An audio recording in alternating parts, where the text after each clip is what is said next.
kaaway itong mga to.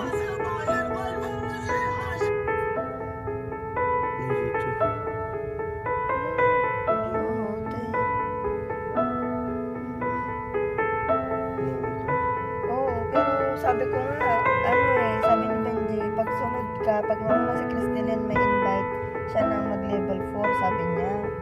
Kasi pagpasok ka, diba, level 2, tapos pag may pinasok ka ulit na dalawa, level 3,